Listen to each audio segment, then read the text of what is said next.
Class start करते हैं आज की। और आज का टॉपिक है हमारा ऑथेंटिकेशन एंड ऑथराइजेशन।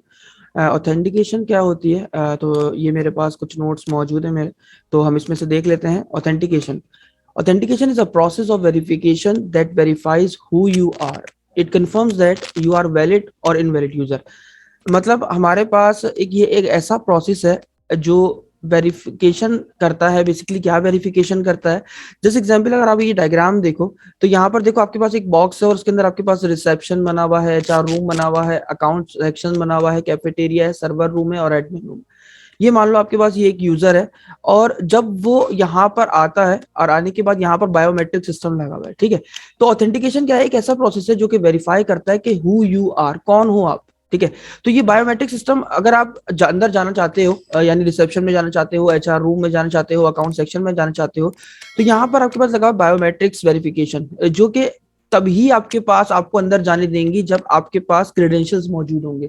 अब व्हाट इज क्रेडेंशियल्स? क्रेडेंशियल हमारे पास जैसे कि हमारा यूजर नेम, आईडी और पासवर्ड, ठीक है। अगर हमारे पास ये मौजूद है और तो भी हम वेरीफाई करवाकर अपने बायोमेट्रिक सिस्टम में हम अंदर जा सकते हैं, हम उसके अलावा अंदर नहीं जा सकते। तो यहाँ पर ऑथेंटिकेशन क्या कर रही है कि अगर आपको इनमें से किसी भी रूम में जाना है तो आपके पास क्रेडेंशियल का होना मस्ट है। बेसिकली ऑथेंटिकेशन क्या है? आपसे ये पूछता है कि आप कौन हो, ठीक है। और अगर आप उसको बता देते हो अपने क्रेडेंशियल के थ्रू कि मैं जो है वो, मेरा यूजर नेम ये है, मेरा पासवर्ड ये है, तो आप इन तमाम रूम का जो मतलब आप इसके अंदर इस ये जो आपके पास गेट मौजूद है, तो आप इसके अंदर फिर इस कंपनी में, आईटी कंपनी में आप जा सकते हो। तो ऑथराइजेशन क्या है? It is a process of verification that verifies what to do.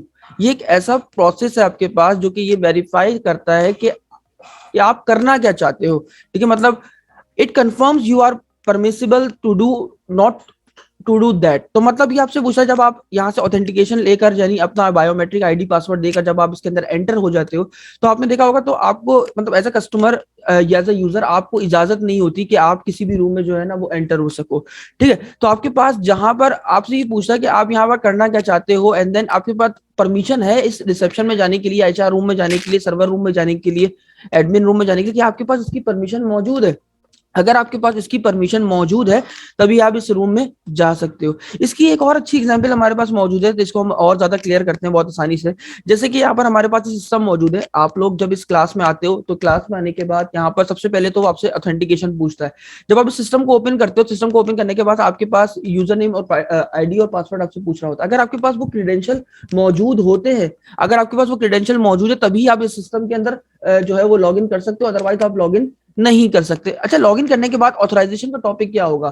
तो जैसे आप मान लो कोई सॉफ्टवेयर को इंस्टॉल करना चाहते हो, और आप सॉफ्टवेयर को इंस्टॉल करना चाहते हो तो आपको परमिशन नहीं होती, ठीक है। आप एक बार इसके अंदर आईटी, इस कंप्यूटर के अंदर जो है वो आप आ तो चुके हो, यानी अपने डेस्कटॉप पे आ चुके हो, लेकिन चूंकि यहाँ पर कुछ वैलिडेशन लगी हुई है, परमिशन लगी हुई है, और अगर आपके पास वो परमिशन मौजूद है, यानी आपके पास वो क्रेडेंशियल, आईडी, पासवर्ड मौजूद है, तभी आप किसी चीज की इंस्टॉलेशन कर सकते हो। अभी जैसे चूंकि मैं एक एडमिन जो है, एडमिन के थ्रू जो है यूजर नेम पासवर्ड से लॉग इन हूँ, तो इसे यहाँ पर जो है वो जूम को इंस्टॉलेशन करी तो वो इजीली जो है वो इंस्टॉल हो गया, मुझसे आईडी पासवर्ड नहीं पूछा। लेकिन अगर आप यही एज अ स्टूडेंट जो है वो, जब आप इसमें लॉग इन करते हो और आप इसमें आईडी पासवर्ड एंटर करने की कोशिश करते हो, एंटर करने के बाद जब आप इस सिस्टम में आ जाते हो, देन आपको सिस्टम किसी भी चीज की इंस्टॉलेशन कर रहे होते हो तो वो आपसे यूजर नेम और पासवर्ड मांग रहा होता है। तो ये होती है आपसे ऑथराइजेशन। अब बात की जाए वेबसाइट की, तो जैसे जब आपने ई कॉमर्स वेबसाइट देखी होंगी आप लोगों ने, ठीक है, आप सबने ई कॉमर्स वेबसाइट देखी होंगी।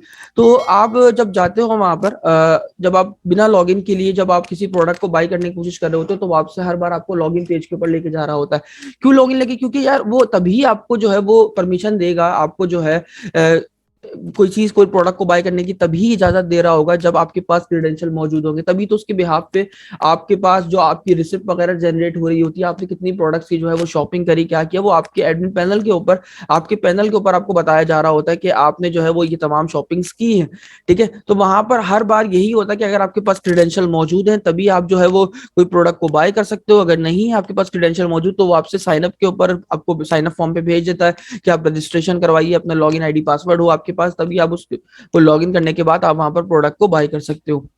तो इन सिंपल, ऑथेंटिकेशन आपके पास एक ऐसा प्रोसेस है जो कि ये वेरीफाई करता है, क्या वेरीफाई करता है कि आप कौन हो, आप, और ये कंफर्म करता है आपसे, बेसिकली हु यू आर का मतलब ये है कि बेसिकली वो आपसे कंफर्म कर रहा है कि आप एक वैलिड यूजर हो या नहीं हो। और वैलिड यूजर हो तो कैसे पता चलेगा, क्योंकि आपके पास क्रेडेंशियल मौजूद होंगे, यानी यूजर नेम और पासवर्ड मौजूद होगा। और इनवैलिड यूजर कब होंगे, जब आपके पास क्रेडेंशियल मौजूद नहीं होंगे।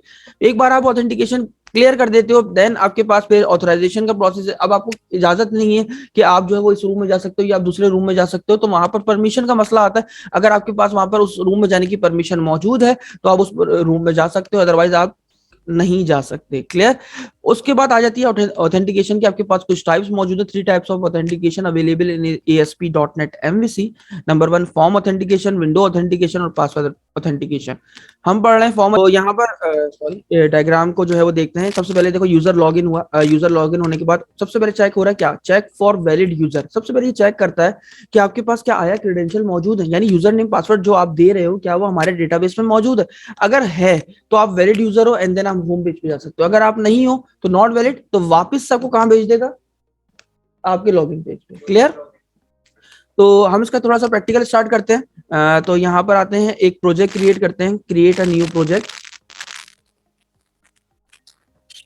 और यहाँ पर हम सर्च कर लेते हैं C# और ASP.NET फ्रेमवर्क।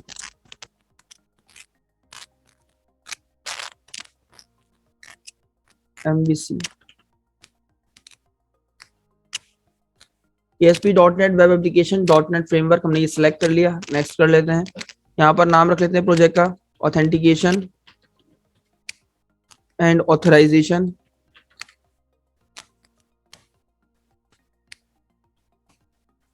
ठीक है, ये प्रोजेक्ट मैं क्रिएट कर लेता हूँ। एक एम्प्टी प्रोजेक्ट ले लेते हैं, MVC क्रिएट।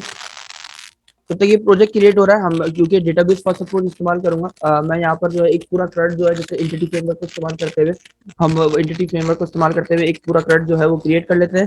सबसे पहले यहाँ पर डेटाबेस क्रिएट करते हैं। तो क्रिएट डेटाबेस, और डेटाबेस का नाम रख लेते हैं DB_ ऑथेंटिकेशन। ठीक है। गो की कमांड यूज DB ऑथेंटिकेशन। उसके बाद गो की command and then create table, और टेबल बना लेते हैं साइन इन के नाम से, तो साइन अप के नाम से एक टेबल बना लेते हैं।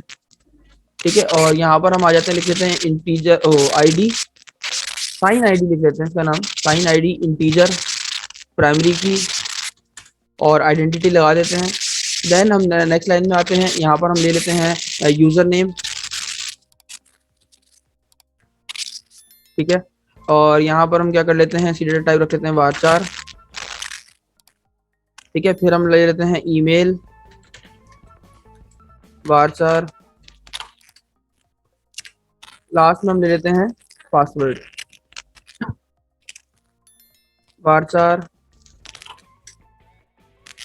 30। लेंथ इसकी रख लेते हैं 30। ठीक है। तो इस टेबल को कर देते हैं क्रिएट।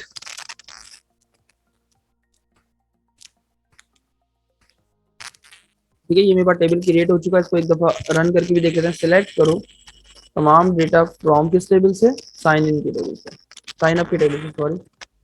तो ये मेरे पास आ चुके हैं तमाम के तमाम कॉलम्स। ठीक है। अब आते हैं, ये मैंने डेटाबेस फर्स्ट अप्रोच यूज कर रहा हूँ। पहले डेटाबेस बनाऊंगा एंड देन मॉडल जो है वो हम एंटिटी फ्रेमवर्क के जरिए जो है वहां पर क्रिएट कर लेंगे। तो यहाँ पर मैं आता हूँ और सबसे पहले मॉडल में आता हूँ, राइट क्लिक करते हैं, add ADO.NET model, entity data model.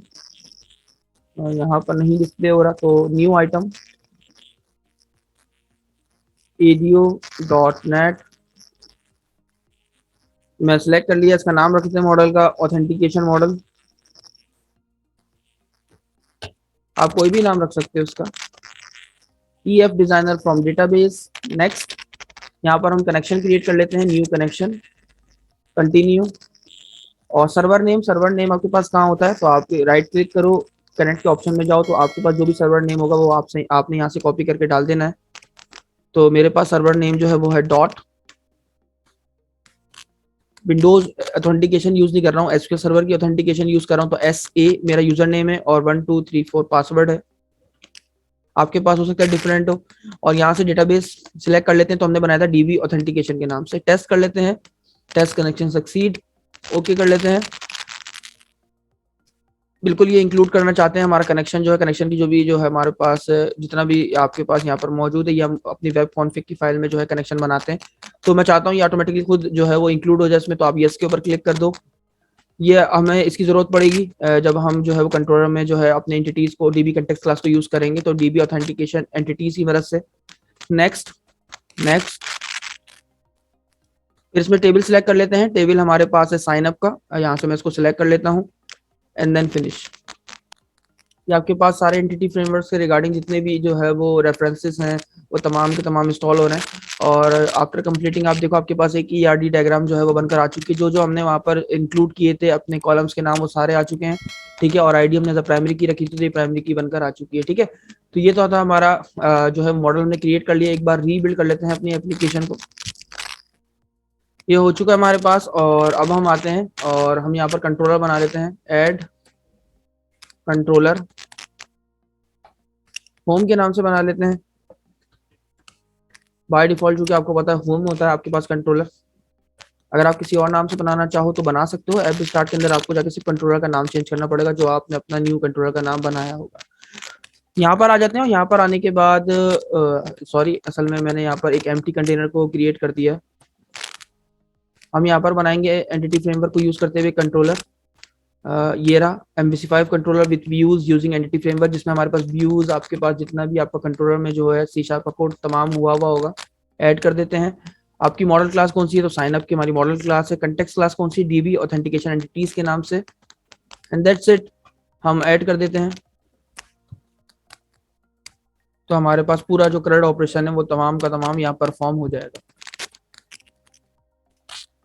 ये देख सकते हो आप, मेरे पास इंसर्ट, अपडेट, डिलीट और एडिट और डिटेल्स वगैरह तमाम का तमाम कोड जो है वो यहाँ पर हो चुका है, ठीक है। एक दफा इसको चला लेते हैं और ये सारे के सारे व्यूज आपके पास बन चुके हैं। बेसिकली क्रिएट यानी क्रिएट मतलब हमारा साइन अप जो है वो यहीं से हो रहा होगा, ठीक है। तो हम इसका नाम भी रख लेते हैं sign up form. Control shift है, सेव कर लेते हैं और इसको चला के एक बार टेस्ट कर लेते हैं कि सही वर्क कर रहा है या नहीं। तो यहाँ पर हमने ये क्रिएट का नाम यहाँ पर क्रिएट जो है हमें फॉर्म की हेडिंग दे दी और यस पे क्लिक करना है। यस कर लेते हैं एंड दैट्स इट। हमारा जो है वो प्रोजेक्ट यहाँ पर रन हो चुका है और हम चेक कर लेते हैं एक एंट्री करके कि हमारा रिकॉर्ड जो है वो हमारे डेटाबेस में इंसर्ट हो रहा है या नहीं हो रहा है। अच्छा, ये अभी माइक्रोसॉफ्ट एज के ऊपर चल रहा है तो आप ब्राउजर चेंज कर सकते हो। मैं गूगल क्रोम पे ही रन करूंगा इसको। तो यहाँ पर आते हैं और यहाँ पर सिलेक्ट कर लेते हैं। हमारे पास डिफरेंट ब्राउजर आ रहे होंगे, गूगल क्रोम। तो अब हम जो है प्रोजेक्ट जब रन करेंगे तो वो गूगल क्रोम पे रन होगा। चेक कर लेते हैं एक एंट्री करके कि हमारे पास जो है वो डेटाबेस में डेटा जा रहा है और इंसर्ट हो रहा है, अपडेट हो रहा है, डिलीट हो रहा है कि नहीं। एंड देन फिर हम लॉगिन पे काम करेंगे। तो असल में यहाँ पर बूट स्ट्रैप इंक्लूड नहीं हुई because of you already know कि 2019 में जो है वो आपके पास बूट स्ट्रैप जब आप यूज क्रिएट करते हो तो बूट स्ट्रैप इंक्लूड नहीं होती, आपको अलग से जाके पैकेजेस में इंस्टॉल करनी पड़ती है। खैर, यहाँ पर आते हैं और यूजर नेम में जो है इंसर्ट कर लेते हैं एक यूजर नेम। यहाँ पर हम लिख लेते हैं बासित का रिकॉर्ड ऐड कर लेते हैं। ईमेल कर लेते हैं basit@gmail.com और पासवर्ड हम लिख देते हैं 12345। आप इस टेक्स्ट बॉक्स को हाइड कर सकते हो पासवर्ड की जो है वो टेक्स्ट फील्ड यूज करके। क्रिएट कर लेते हैं तो आपके पास ही पहला रिकॉर्ड ऐड हो चुका है। आप एडिट भी कर सकते हो क्योंकि आपने पूरा करेक्ट जो है वो परफॉर्म किया। पासवर्ड में चेंज करता हूँ 1234 कर देता हूँ, सेव कर देता हूँ तो ये पासवर्ड चेंज हो गया। एक और रिकॉर्ड ऐड कर लेते हैं यहाँ पर असद के नाम से, asad@gmail.com and then password 12345। Save कर लेते हैं और ये हमारा रिकॉर्ड क्रिएट हो गया। डेटाबेस में भी जाके एक दफा चेक कर लेते हैं, ये रिकॉर्ड हमारे पास यहाँ पर आ चुके हैं, ठीक है। अब आगे काम शुरू करते हैं और यहाँ पर हम आते हैं और इस प्रोजेक्ट को जो है वो हम क्लोज करते हैं। अब यहाँ पर आने के बाद हम जो है एक कंट्रोलर बना लेते, कंट्रोलर के अंदर आते हैं अपने साइन अप कंट्रोलर के अंदर। और यहाँ पर आने के बाद हम यहाँ पर क्या करते हैं, लॉगिन बना रहे हैं तो एक एक्शन रिजल्ट बना लेते हैं, पब्लिक एक्शन रिजल्ट लॉगिन के नाम से। ये इसका बाय डिफॉल्ट गेट मेथड होता है, आपको पता है। तो रिटर्न कर दो व्यू, ठीक है। अब ये हमारे पास हो जाएगा गेट मेथड और हम बना लेते हैं, क्योंकि आपको पता है आपका फॉर्म होता है और फॉर्म पे जब आप क्लिक करते हो बटन पे तो पोस्ट बैक करता है, तो आपको एक पोस्ट मेथड भी बनाना पड़ेगा। तो सेम इसको मैं कॉपी कर लेता हूँ और नीचे पेस्ट कर लेता हूँ। तो यहाँ पर लिख लेते हैं एट्रीब्यूट यूज कर लेते हैं, एक एक्शन वर्ब यूज कर लेते हैं। क्या है हमारे पास, पोस्ट, HTTP पोस्ट। यहाँ पर हम यूज करेंगे अपनी उस क्लास का ऑब्जेक्ट, यहाँ पर बना लेंगे कि जिसमें हमारे पास डेटा जो है वो प्रॉपर्टीज जिसमें हमने क्लास बनाई है, तो वो हमारे पास क्लास है किस नाम से, यहाँ पर आते हैं मॉडल्स में, तो हमारे पास जो क्लास है वो है साइन अप के नाम से। ठीक है, तो यहाँ पर आता हूँ साइन अप, और इसका कोई भी नाम रख लो आप, एसपी, मैंने इसका नाम रख दिया एसपी। ठीक है, अब यहाँ से डेटाबेस की कनेक्शन जो है ऑलरेडी हुआ हुआ, ये देखो आपके एंटिटीज की क्लास आपकी कॉल हुई हुई डीबी ऑथेंटिकेशन एंटिटीज की, तो मुझे इंक्लूड करने की जरूरत नहीं है। ठीक है, यहाँ पर आते हैं और यहाँ पर आने के बाद एक चेक करते हैं इफ अगर जो है मॉडल स्टेट जो है आपकी वो वैलिड है, ट्रू है, तो यहाँ पर आते हैं वेरिएबल और एक रॉ बना लेते हैं, एक क्यूरी बना लेते हैं बेसिकली, एक वेरिएबल का नाम रखा मैंने क्यूरी, और क्या करते हैं डीबी में जाओ, जो आपने कंटेक्स्ट क्लास जो आपने उसका जो है नाम रखा है डीबी डॉट, उसमें आपके पास क्या मौजूद है, साइन अप्स।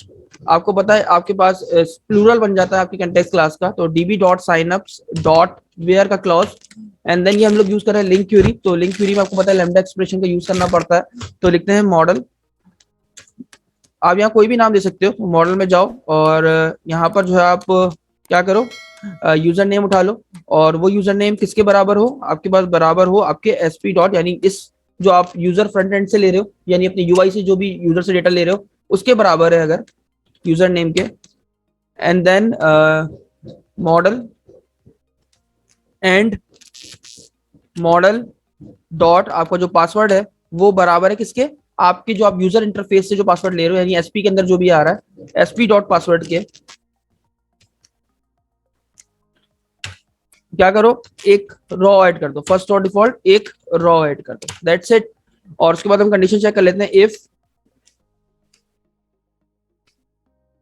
करते हैं तो हम यहाँ पर इफ में कंडीशन लगा देते हैं क्या, कि अगर हमारी क्यूरी जो है वो खाली नहीं, यानी इस क्यूरी के अंदर जो है वो डेटा आ चुका है, is not equals to null, तो आप क्या करो, आप इसको रिटर्न करो, कहाँ रिटर्न करो, रिटर्न करो रीडायरेक्ट टू एक्शन, कहाँ करो वापस, आप इसको ले जाओ इंडेक्स पेज पे, इंडेक्स पेज पे क्या है आपके पास तमाम यूजर्स का डेटा जो है वो डिस्प्ले हो रहा है, आप यहाँ पर देखो इंडेक्स में हमने क्या करा हुआ है, यहाँ पर ये देखो db dot sign up dot to list, जो भी डेटा हमारे पास साइन अप के फॉर्म में जो है इस साइन अप के टेबल में है वो तमाम का तमाम लिस्ट की शक्ल में आपके पास लिस्ट में डिस्प्ले हो जाता है।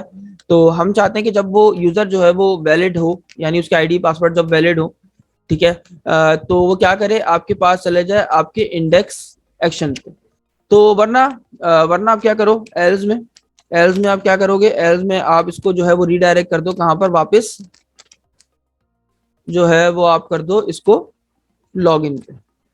ठीक है, कंट्रोल शिफ्ट एस सेव कर लेते हैं और रन करके देख लेते हैं, अभी तक हमने इसका व्यू नहीं बनाया, तो व्यू बना लेते हैं, right click add view, MVC5 का व्यू, और यहाँ पर इसका जो है टेम्पलेट हम सिलेक्ट कर लेते हैं क्रिएट, क्योंकि हमें क्रिएट करना है, फॉर्म बनाना है, और sign up and that's it, और इसको ऐड कर देते हैं, तो उसमें हमारे पास तमाम के तमाम जो है वो सब शो हो जाएंगे यहाँ पर हमारे इनपुट टाइप्स। तो हमें यूजर नेम चाहिए, आप चाहो तो यूजर नेम से करवा लो, मैंने क्योंकि यहाँ पर यूजर नेम से लॉगिन करवाया, तो और ईमेल से नहीं करवाया, आप ईमेल से भी कर सकते हो, तो ईमेल को यहाँ से रिमूव कर देता हूँ, ये आ गया password, input type submit, button का जो है वो कलर इन्फो रख लेते हैं, अभी वैसे बूटस्ट्रैप चल नहीं रही है, ठीक है, और यहाँ पर बैक टू लिस्ट की जगह एक बटन लगा देते हैं साइन अप का फॉर्म, साइन अप पे ले जाए, ठीक है, और साइन अप का फॉर्म किस एक्शन पे मौजूद है, क्रिएट में, सेव कर लेते हैं और उसको चला लेते हैं, देखते हैं हमारा लॉगिन जो है वो परफेक्टली वर्क कर रहा है या नहीं कर रहा। यहाँ पर डालते हैं यूजर नेम, और अभी फिलहाल कुछ भी चेक कर लेते हैं, और यहाँ पर पासवर्ड कुछ भी डाल के चेक कर लेते हैं, क्रिएट, मैंने मैसेज डिस्प्ले नहीं करवाया, लेकिन इसका मतलब ये है कि वो नहीं गया, यानी आपके पास क्रेडेंशियल जो है वो मैच नहीं हुए डेटाबेस में, तभी वो दूसरे पेज पे आपके इंडेक्स पेज पे नहीं गया। तो अब सही क्रेडेंशियल डाल के देखते हैं, बासित 12345, नहीं 1234 था शायद पासवर्ड, तो यहाँ पर हम क्रिएट करते हैं, जैसे क्रेडेंशियल मैच हुए तो आप देख सकते हो आपके पास ये आपके इंडेक्स वाले पेज के ऊपर आ चुका है, तभी आपको रिकॉर्ड जो है वो डिस्प्ले हो रहा है। ठीक है, तो यहाँ पर जो है वो हमारा लॉगिन जो है वो कंप्लीट हो चुका है, इसका अगला पार्ट जो है ऑथेंटिकेशन लगाने वाला वो अभी हम स्टार्ट करते हैं अगली क्लास में। Thank you.